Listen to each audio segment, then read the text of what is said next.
Well, my life totally changed after I couldn't speak correctly anymore. I was headed for a political career, and I had to give that up because public speaking was virtually impossible. So I became an employee of a firm, and I think it totally changed my career path because I couldn't get up and give speeches, and but I've adjusted, and it's all okay. Tom Hoffman got up in the back of the room at one of the breakout sessions and said, Florida will pay for someone with spasmodic dysphonia to go back and get finish their college degree. So once I got back to Florida, I applied for vocational rehab, what's known as voc rehab.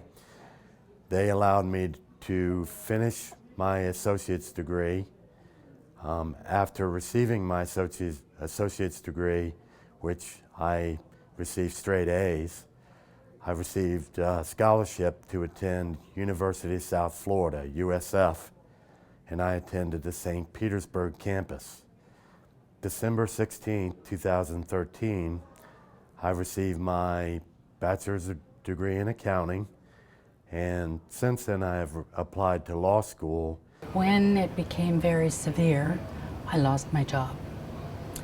And I remember after, I was still continuing with speech therapy, but I remember sitting in the living room a lot of the time and thinking, okay, God, if I can have some voice for some of the time, what am I supposed to do with the rest of my life? And I think it's a process that evolved over a period of time. But I decided that and initially when I heard of Botox before I was diagnosed, my thought was I have no interest in putting foreign anything into my body if I really don't have to. But when I realized that even with all the speech therapy, my voice was not coming back and I was not going to be able to do much of anything unless I tried the Botox. And it was with it, I think it was after the second dose in combination with the speech therapy, that my voice was perfectly normal. And I thought, aha, I have some choices now. And so I decided to do what I enjoy doing the most, and that's to go back to doing workplace health promotion, but with a slightly different format. I decided on my own to leave broadcasting, transitioned into another career, and I feel quite fortunate in that, but it did precipitate my leaving what was my first choice and frankly my first love as far as a career goes. So my work has been as a management consultant, and that's also been more difficult over the years because of the difficulty of especially things like telephone conversations, or my work has been all over the country, so sometimes I'm meeting someone for the very first time over the telephone, which is the absolute worst conveyance of my voice.